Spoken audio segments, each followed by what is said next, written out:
Chapter 2 के lecture 13 में आज हम लोग एक समान रूप से आवेशित ठोस गोलीय और चालक के कारण विद्युत विभव ज्ञात करेंगे। ये क्वेश्चन जब भी आपके एग्जाम में पूछा जाएगा, लॉन्ग क्वेश्चन के रूप में पूछा जाएगा।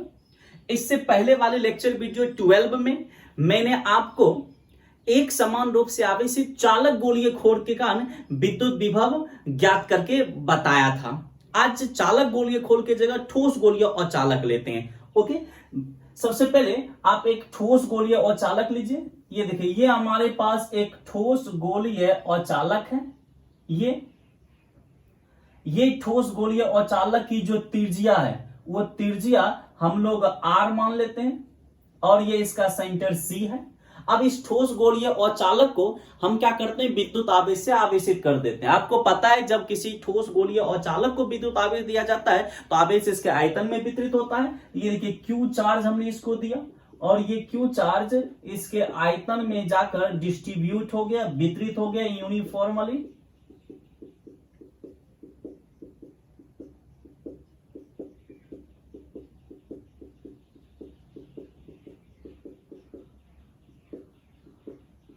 ये देखिए, तो इस बात को हम लोग ले देंगे, माना R त्रिज्या के ठोस गोलीय और चालक में विद्युत आवेश Q एक समान रूप से वितरित है। भाषा तो लिखेंगे, लेकिन हम लोग इसमें देखेंगे इस ठोस गोलीय और चालक के कारण कहां कहां विभव ज्ञात करेंगे। तो उसी तरह तीन बिंदु पर, बाहरी बिंदु पर, सतह पर और सतह के अंदर। तो केस फर्स्ट लेते हैं, जब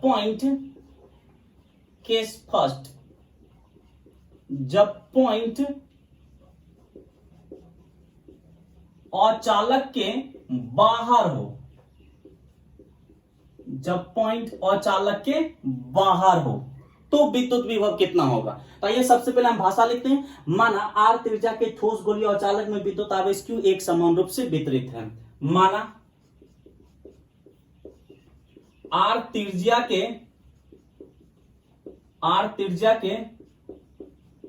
ठोस गोलीय और चालक में, माना R त्रिज्या के ठोस गोलीय और चालक में विद्युत आवेश Q एक समान रूप से वितरित है। ओके, अब हमें क्या करनी है, इस ठोस गोलीय और चालक के कारण इसके बाहरी बिंदु पर विद्युत विभव ज्ञात करना है। तो मान लेते हैं ठोस गोलीय और चालक के केंद्र C से R दूरी पर, केंद्र C से R दूरी पर इसके बाहर यहां पर एक पॉइंट P है और यहां पर हमें विद्युत विभव ज्ञात करनी है। तो उस भाषा को लिख देते हैं, क्या लिखेंगे, माना ठोस गोलीय और चालक या आवेशित ठोस गोलीय और चालक के केंद्र C से R दूरी पर, और क्या लिखेंगे, इसके बाहर, R दूरी पर इसके बाहर एक पॉइंट P है जहां विद्युत विभव ज्ञात करनी है, जहां विद्युत विभव ज्ञात करनी है। यहां पर विद्युत विभव ज्ञात करनी है। सबसे पहले आप क्या कीजिए, पॉइंट P पर विद्युत क्षेत्र लिख लीजिए। तो याद कीजिए, ठोस गोलीय और चालक के कारण इसके बाहरी बिंदु पर विद्युत क्षेत्र की तीव्रता हमने गॉस के नियम के एप्लीकेशन में कितना लिखाया था, 1/4π∗Q/R²। लिखेंगे पॉइंट P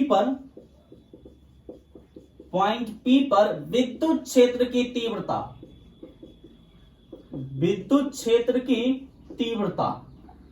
पॉइंट P पर विद्युत क्षेत्र की तीव्रता, तो E बराबर कितना हो जाएगा, 1/4π∗Q/R²। आप कहिएगा सर चालक के कारण भी इसके बाहरी बिंदु पर इतना ही तीव्रता आप लिए थे और ठोस गोलीय और चालक के कारण भी आप उतना ही ले रहे हैं। होता है तो ले क्या रहे हैं, आप गॉस के नियम के एप्लीकेशन में देखिए, चालक गोलीय खोल के बाहरी बिंदु पर तीव्रता और ठोस गोलीय और चालक के बाहरी बिंदु पर तीव्रता एक जैसा आया था, सेम सिमिलर आया था। अब विद्युत क्षेत्र और विद्युत विभव में रिलेशन से, विद्युत क्षेत्र तथा विद्युत विभव में संबंध यानी रिलेशनशिप से।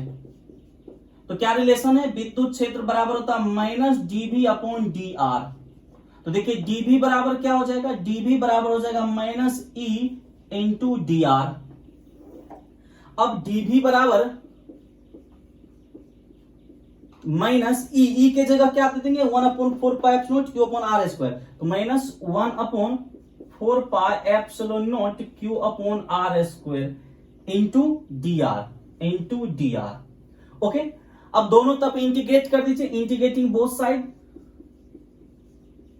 इंटीग्रेटिंग बोथ साइड, दोनों तरफ इंटीग्रेटिंग करने पर कर दीजिए।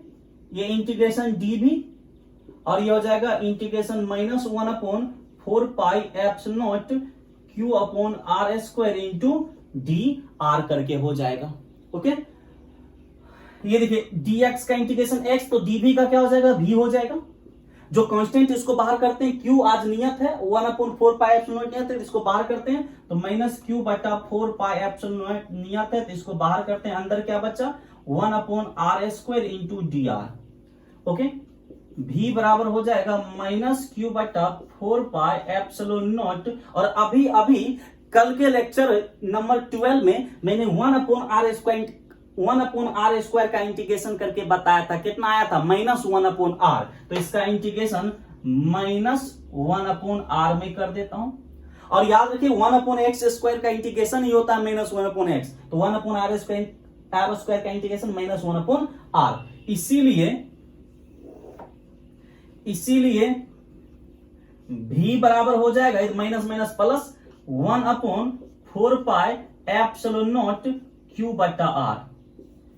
ये देखिए, तो याद रखिएगा एक समान रूप से आवेशी ठोस गोलीय और चालक के बाहरी बिंदु पर विद्युत विभव कितना आ जाएगा, 1/4 pi epsilon q upon r। और आपने देखा था लेक्चर 12 में कि चालक गोलीय खोल के बाहरी बिंदु पर भी इतना ही विभव आया था। यानी चालक गोलीय खोल हो या ठोस गोलीय और चालक हो, दोनों के कारण बाहरी बिंदु पर जो विभव होगा वो समान होगा, एक जैसा होगा। और बिंदु आवेश के कारण भी इतना ही विभव होता है। यानी ठोस गोलीय और चालक गोलीय खोल के बाहरी बिंदु पर विद्युत विभव एक जैसा होगा। और ये दोनों जब बिंदु बाहर होगा तो बिंदु आवेश की तरफ व्यवहार करेगा, क्योंकि बिंदु आवेश के कारण भी विद्युत विभव इतना ही होता है। अब केस 2 हम लोग लेंगे। केस 2, जब पॉइंट सतह पर हो, ये देखिए जब पॉइंट सतह पर होगा तो पॉइंट सतह, ये पी खिसककर इस सतह पर आ जाएगा, यहां पर ये देखिए पी खिसकते खिसकते खिसकते ये देखिए यहां आ गया, पॉइंट एम पर आ गया। मान लीजिए पॉइंट एम है, यानी सतह पर आ गया। जब सतह पर आएगा तो सी से इस सतह की दूरी कितना है, स्मॉल आर। ये देखिए ये जो स्मॉल आर है हमारा, ये स्मॉल आर ये किसके बराबर होगा, कैपिटल आर के बराबर हो जाएगा। तो सतह पर के लिए ये देखिए v बराबर हो जाएगा 1/4 पाई एप्सिलॉन नॉट q बटा r, स्मॉल r है। और जब ये पॉइंट p खिसक कर सतह पर आएगा तो स्मॉल r किसके बराबर, त्रिज्या यानी कैपिटल R के बराबर होगा, q बटा r। ये देखिए ठोस गोलीय और चालक के सतह पर विद्युत विभव कितना हो जाएगा, 1/4 pi epsilon q upon r हो जाएगा। तो ये दूसरा केस था। अब तीसरा केस, ठोस गोलीय और चालक के अंदर विद्युत विभव कितना होगा, अंदर वाले पॉइंट पर। तो केस थर्ड हम लिखेंगे, केस थर्ड, जब पॉइंट और चालक के अंदर हो, जब पॉइंट और चालक के अंदर हो। आइए इसको हम लोग डील करते हैं।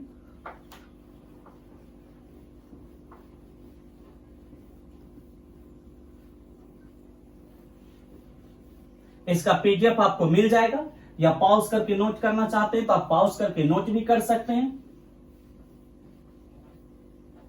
ओके, देखिए तो सबसे पहले भाषा क्या लिखेंगे कि माना आर त्रिज्या के ठोस गोलीय और चालक में विद्युत आवेश की एक समान रूप से वितरित है। फिर माना ठोस गोली और चालक के केंद्र सी से आर दूरी पर इसके बाहर, आज बाहर नहीं, पॉइंट कहां ले रहे हैं, अंदर, अंदर, ये देखिए केंद्र सी से आर दूरी पर इसके अंदर, यहां पर ये केंद्र सी है और केंद्र सी से आर दूरी पर इसके अंदर यहां पर एक पॉइंट पी है और इसी पॉइंट पी पर हमें विद्युत विभव ज्ञात करनी है। तो माना ठोस गोली और चालक के केंद्र सी से आर दूरी पर इसके अंदर एक पॉइंट पी है जहां विद्युत विभव ज्ञात करनी है। अब पॉइंट एम जो कि इस चालक के सतह पर है, यहां पर विभव कितना होगा, 1/4πr। तो लिखेंगे और चालक के सतह पर के पॉइंट एम पर विद्युत विभव कितना लिख देते हैं, Vm। Vm का मतलब पॉइंट एम पर विद्युत विभव। तो विद्युत विभव कितना हो जाएगा सतह पर, अभी अभी आपने निकाला केस 2 में 1/4π0 बटा रेडियस त्रिज्या, इक्वेशन फर्स्ट, या इसको ऐसे रहने दीजिए। ओके, अब पॉइंट P तथा M के बीच, यही M तथा P के बीच का विभवांतर निकाल लेते हैं। पॉइंट M तथा P के बीच का विभवांतर, पॉइंट M तथा P के बीच का विभवांतर, देखिए पॉइंट M तथा P के बीच का विभवांतर कैसे लिखेंगे, Vm पॉइंट M पर विभव, Vp पॉइंट P पर विभव और माइनस कर देंगे तो जाएगा पॉइंट M तथा P के बीच का विभवांतर। किसके किसके बीच का, पॉइंट M तथा P के बीच का विभवांतर। विभवांतर बराबर होता है minus integration E dot dr। अब आपको ये देखकर बतानी है, लेक्चर 10 में मैंने चिल्ला कर बताया था कि Vm माइनस Vp का मतलब है कि M और P के बीच का विभवांतर, लेकिन चार्ज कहां से कहां जा रहा है, P से M की ओर। ये देखिए आज चार्ज इधर जा रहा है, ये चार्ज इधर जा रहा है P से M की ओर, यानी चार्ज को जब चार्ज का जो विस्थापन हो रहा है dr वो किधर हो जाएगा, P से M की ओर होगा चार्ज का विस्थापन। क्यों, क्योंकि Vm minus Vp it mean charge P से M की ओर जा रहा है, चार्ज P से M की ओर जा रहा है।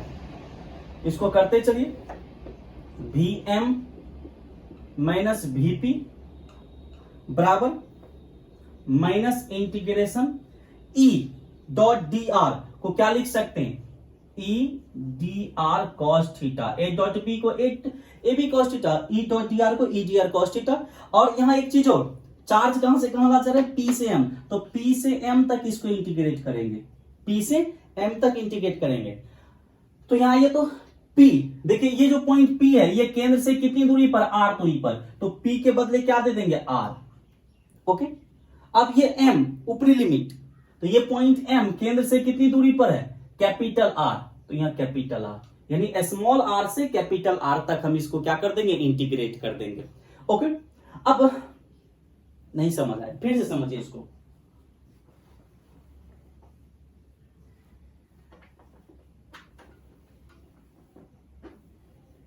देखिए तो पॉइंट M तथा P के बीच का विभवांतर लिखने का तरीका क्या होगा, Vm माइनस Vp, और विभवांतर बराबर क्या होता है, minus integration E dot dr होता है।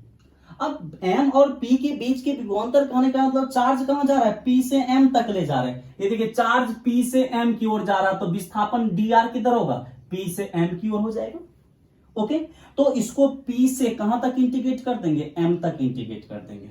अब Vm माइनस Vp बराबर माइनस, अब आप E डॉट dr को क्या लिखेंगे, E dr cos theta, E dr cos theta. अब P कितना दूरी पर है, R स्मॉल r दूरी पर, और M ऊपरी लिमिट, ये देखिए M केंद्र से कितनी दूरी, त्रिज्या R दूरी पर।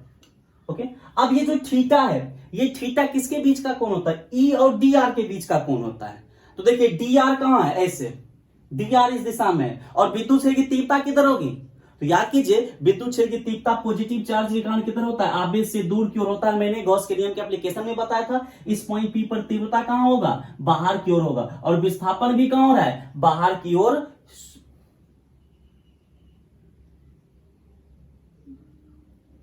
एक मिनट,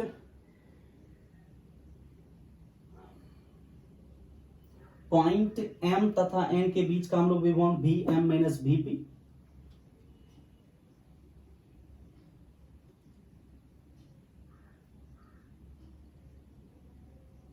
ठीक है, ये देखिए तीव्रता भी कहां है, बाहर की ओर है, और डी आर दूरी भी कहां है, बाहर की ओर है, तो दोनों समान दिशा में, तो थीटा क्या हो जाएगा 0 डिग्री। तो इस थीटा को हम लोग क्या कर देते हैं 0 डिग्री कर देते हैं। आइए वी एम माइनस वीपी बराबर माइनस आर से कैपिटल आर। अब ये ई विद्युत क्षेत्र की तीव्रता कहां पर, पॉइंट पी पर, क्या 0 दे दे, नहीं देंगे। चालक गोलीय खोल के अंदर तीव्रता 0 होती है, इसलिए पिछले लेक्चर वीडियो में हमने 0 दिया था ई के बदले। आज 0 नहीं देंगे क्योंकि ठोस गोलीय और चालक के अंदर तीव्रता 0 नहीं होता है। याद कीजिए ठोस गोलीय और चालक के कारण विद्युत क्षेत्र की तीव्रता कितनी होती है, मैंने बताया होगा गॉस के नियम के एप्लीकेशन में 1/4 पाई एप्सिलॉन नॉट क्यू बटा त्रिज्या का क्यूब इंटू आर। ये देखिए ठोस गोलीय और चालक के कारण उसके अंदर विद्युत क्षेत्र की तीव्रता होती है। तो ई क्या है, इस पॉइंट पी पर जो कि ठोस गोलीय और चालक के अंदर है वहां पर तीव्रता है, और ठोस गोलीय और चालक के अंदर तीव्रता मैंने गॉस के नियम के एप्लीकेशन में निकाल के बताया था लॉन्ग क्वेश्चन के रूप में 1/4 pi epsilon q upon r cube into r. यहां पर क्या बच गया डी आर, और cos 0 का मान क्या हो जाएगा 1 हो जाएगा। ओके, इसको हम लोग और करते चलते हैं।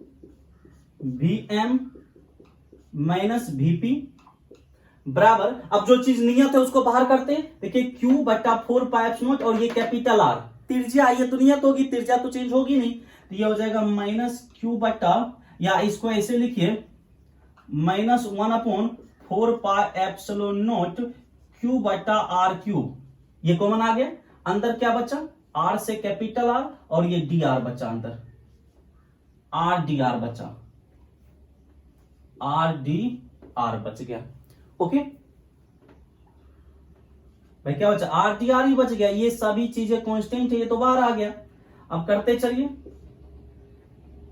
Vm माइनस Vp बराबर minus 1/4 pi epsilon naught Q बटा R क्यूब। अब यहां से इसका इंटीग्रेशन क्या होगा RdR, x dx का इंटीग्रेशन क्या होता है, याद रखिएगा x dx का इंटीग्रेशन होता है x² 2। डायरेक्ट हम कर देंगे x² 2, याद ही कर लीजिए x dx का इंटीग्रेशन x² 2। कहिएगा कैसे हुआ, तो आप कर लीजिए ना। देखिए x to the power n into dx बराबर फॉर्मूला आता है x to the power n plus 1 upon n plus 1। अब देखिए x पर पावर यहाँ कुछ नहीं तो क्या है 1 है, तो x पर यहाँ पर n की जगह क्या हो जाएगा 1 हो जाएगा, n की जगह क्या हो जाएगा 1 हो जाएगा, n की जगह क्या हो जाएगा 1। ये देखिए x 1 1 2 1 1 2, तो x dx का इंटीग्रेशन क्या हो गया x टू दी x² 2। तो r dr का इंटीग्रेशन क्या हो जाएगा r² 2 हो जाएगा। This is small r, this is capital R, upper limit. Okay, ये सतह पर विभव है।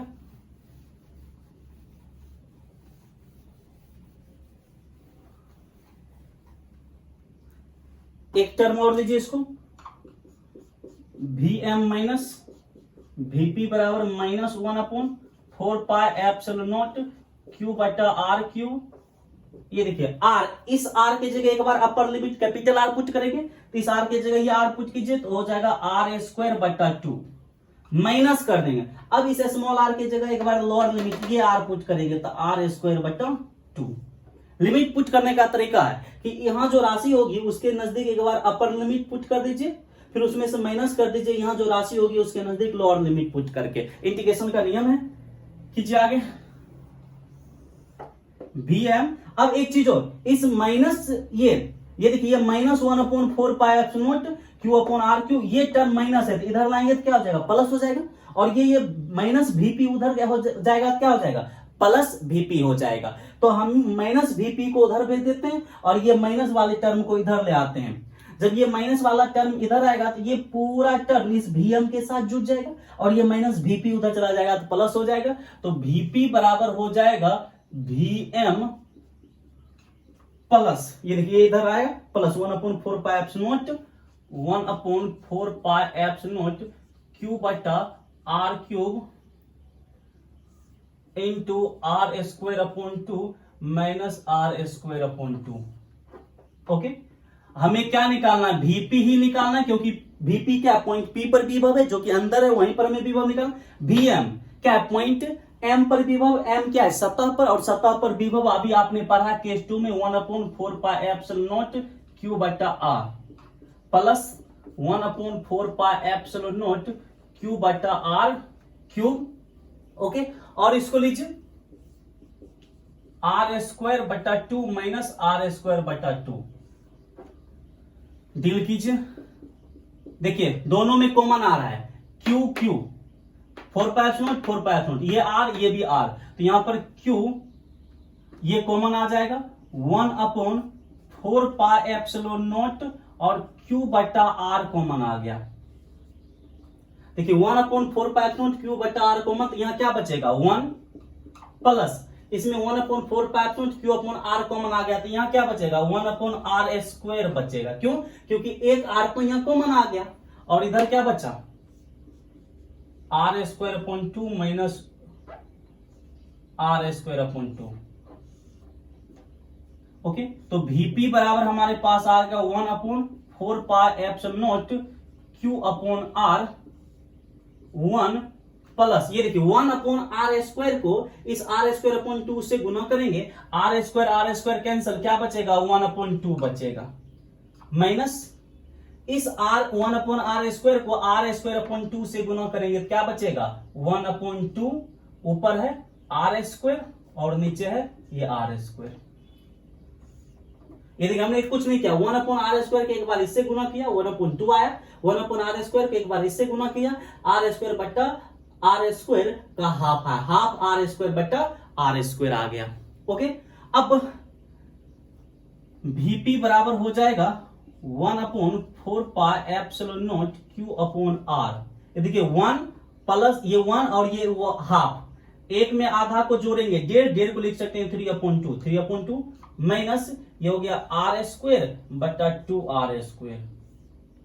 ये देखिए याद रखिएगा, एक समान रूप से आवेशित ठोस गोलीय और चालक के अंदर विद्युत विभव कितना हो जाएगा 1/4πε0 क्यू बटा त्रिज्या इंटू 1.5 यानी 3/2 माइनस r² बटा 2r² हो जाएगा। ओके, इतना याद रखिएगा, इतना कर लीजिए, आपको 5 मार्क्स मिल जाएगा। केंद्र पर विभव कितना होगा इसके केंद्र पर। अच्छा एक चीज कि देखिए ये जो हमारे पास ये आर, ये देखिए ये दूरी घटेगा तो विभव भी क्या होगा वहां पर घटेगा। क्यों? क्योंकि ये दूरी घटेगा तो ये दूरी घटेगा, इस टोटल का वैल्यू क्या होगा कम होगा, टोटल का वैल्यू एक मिनट यदि हम इस आर को घटाते हैं तो इस टोटल का वैल्यू क्या होगा छोटा होगा।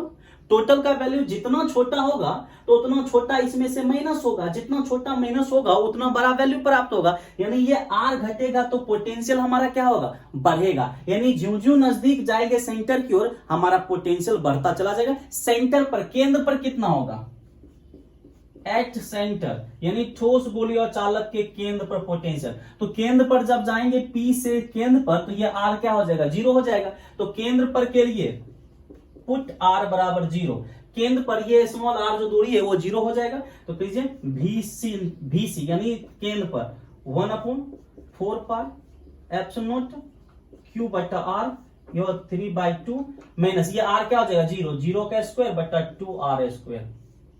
इसलिए VC बराबर हो जाएगा, ये देखिए ये पूरा टर्म क्या 3/2 गुना 1/4πε0 क्यू अपॉन R।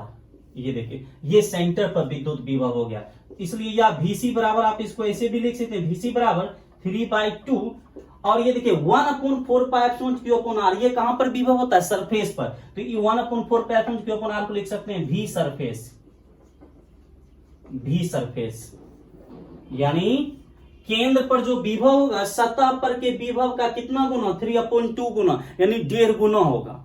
कहने का मतलब कि यदि सतह पर विभव मान लीजिए ये 10 है 10 वोल्ट, तो बताइए केंद्र पर विभव कितना होगा, तो 10 का 1.5 गुना कर दीजिए आपको 15 हो जाएगा सेंटर पर पोटेंशियल। याद रखिएगा सतह पर जो विभव होगा उसका 1.5 गुना कर दीजिए, वो कहां हो जाएगा केंद्र पर विभव हो जाएगा। तो आज के क्लास में हम लोग इतना ही करेंगे। तो आपने देखा कि चालक गोलीय खोल है, ये चालक गोलीय खोल है, तो इसके अंदर सभी बिंदु पर विभव क्या होगा एक जैसा होगा, सभी बिंदु पर विभव एक जैसा होगा। लेकिन औचालक में क्या होगा, ठोस गोलीय औचालक में क्या होगा, सभी जगह विभव एक जैसा नहीं होगा, जितना दूरी कम होगा उतना ही ज्यादा विभव होता चला जाएगा। Okay okay. दूसरी चीज कि यही कारण है कि चालक गोलीय खोल के हर एक बिंदु पर विभव क्या होता है, शून्य होता है। यही कारण है कि जब हम मान लीजिए हर एक बिंदु पर विभव समान होता है, तो यहाँ एक पॉजिटिव चार्ज यदि हम रख देते हैं तो ये चार्ज यहां से चलकर दूसरे बिंदु तक नहीं जाएगा। क्यों? क्योंकि चार्ज हमेशा उच्च विभव से निम्न विभव की ओर चलता है, समान विभव की ओर चलता नहीं है। इसलिए किसी भी चालक गोलीय खोल के अंदर चार्ज नहीं चल पाएगा। क्यों? क्योंकि विभव समान है, विभव समान है तो चार्ज फ्लो नहीं होगी, चार्ज फ्लो नहीं होगी। यदि हम इसमें अपना शरीर भी रख देंगे तो चार्ज फ्लो नहीं होगी, हमें झटका नहीं लगेगा। और यही कारण है कि किसी कार में बारिश के दिनों में पेड़ के नीचे जब हम बैठते हैं तो उससे ज्यादा अच्छा रहता है कार में जाकर बैठना, क्योंकि कार का जो ऊपरी खोल होता है वो चालक पदार्थ का बना होता है, और जब उस पर ठनका गिरेगा, चार्ज गिरेगा, तो चार्ज उसके सतह पर रहेगा और उसके अंदर हर एक बिंदु पर विभव क्या होगा, समान होगा। विभव समान होने के कारण विभवांतर 0 होगा, विभवांतर 0 होगा तो करंट फ्लो नहीं होगी, करंट फ्लो नहीं होगी तो हमें शॉक नहीं लगेगा, हम सुरक्षित रहेंगे। ओके, आज की क्लास में हम लोग इतना ही करेंगे। अब आगे की क्लास में जो हम लोग पढ़ेंगे वो पढ़ेंगे समविभवी सतह। समविभवी सतह किसको कहते हैं, तो आप प्रैक्टिस करते रहिए हर एक चीज का। पीडीएफ डीपीपी समय समय पर आपको दिए जाते रहेंगे। डीपीपी 6 तैयार है। डीपीपी 6 में टोटल 10 क्वेश्चन है और 10 का 10 क्वेश्चन AIEEE 2003 से लेकर जेईई मेंस AIEEE AIPMT 2014 तक का क्वेश्चन है, और वो बहुत ही अच्छा लॉजिकल क्वेश्चंस है। यदि उस 10 क्वेश्चन में से 4 भी क्वेश्चन आपसे बनता है, 5 भी क्वेश्चन आपसे बनता है, समझ लीजिए कि आप विभव चैप्टर या पोटेंशियल डिफरेंस विभवांतर वाले चैप्टर को सही तरह से पढ़े हैं। तो बहुत ही अच्छा क्वेश्चन डीपीपी 6 में दिया गया है। डीपीपी 6 को बताने में, एक क्वेश्चन को बताने में कम से कम आधा घंटा भी लग सकता है। तो डीपीपी 6 आप प्रैक्टिस कीजिएगा, जो क्वेश्चन नहीं बनेगा या फिर सभी क्वेश्चंस को मैं एक लॉन्ग लेक्चर वीडियो में आपको बता दूंगा। जो लोग AIEEE, जो लोग जेईई या नीट का तैयारी करना चाहते हैं उसके लिए वो बहुत ही महत्वपूर्ण होगा, क्योंकि जब आप जेईई और नीट का क्वेश्चन बनाते हो प्रीवियस साल में पूछे हुए क्वेश्चंस को, तो उससे क्या होता है कि आपको पता चलता है कि इस तरह का क्वेश्चंस पूछा जाता है और वो क्वेश्चन आपसे बनता है कि नहीं, वो क्वेश्चन आपको कितना भारी लगता है, कितना टफ लगता है, उससे एक आंकड़ा आता है कि हम भी जेईई मेंस फेस कर सकते हैं, नीट फेस कर सकते हैं या नहीं कर सकते हैं। बहुत सारे लोग, मैं फिर से लेक्चर 12 में भी मैंने बोला था कि क्वेश्चन आप भेज देते हो, आप जो करेंट टॉपिक है उससे क्वेश्चन भेजिए, बताने में मजा आएगा। आप 11 का क्वेश्चन भेज देते हैं। दूसरी चीज की व्हाट्सएप हमारे पास रहती नहीं है। व्हाट्सएप जो ऑफिस है, ऑफिस से ऑपरेट किया जाता है, व्हाट्सएप सिस्टम में चलती है, मोबाइल में नहीं चलाई जाती है। जब भी आप मैसेज करते हैं, रिप्लाई करते हो, तो जो रिप्लाई होता है वहां के लोग जो ऑफिस में बैठे हुए हैं वहां से जो रिप्लाई होनी चाहिए वो दे दिया जाता है। अब क्वेश्चन पूछोगे तो वो जो ऑफिस में बैठा हुआ वो तो आपका वो आंसर डेरिवेशन करके देगा ही नहीं। तो कोशिश कीजिए कि जो टॉपिक करेंट चल रहा है उससे क्वेश्चन पूछे, मजा आएगा समझाने में भी, आपको भी समझने में मजा आएगा। अब पीछे का क्वेश्चन पूछेगा उसमें समय बर्बाद होता है, और ऑनलाइन क्लास है, ऑफलाइन रहता तो मैं 10 मिनट बता भी देता। या कुछ लोग को ये भी माइंड में चल रहा है कि क्वेश्चन पूछकर चेक कर रहे हैं, तो कोई बात नहीं, आप चेक कर लीजिए। जो ही नहीं है कि आप जो क्वेश्चन पूछेगा या जितने भी क्वेश्चंस आएंगे मुझे आता ही हो सकता है आप जो क्वेश्चन पूछेगा वो मुझे आता भी ना हो, उस पर मुझे भी मेहनत करने की जरूरत पड़ जाए। तो ये भी जरूरी नहीं कि जो क्वेश्चंस आप पूछ रहे हैं वो मुझे आता ही होगा। ओके, आज की क्लास में हम लोग इतना ही करेंगे। Thanks all.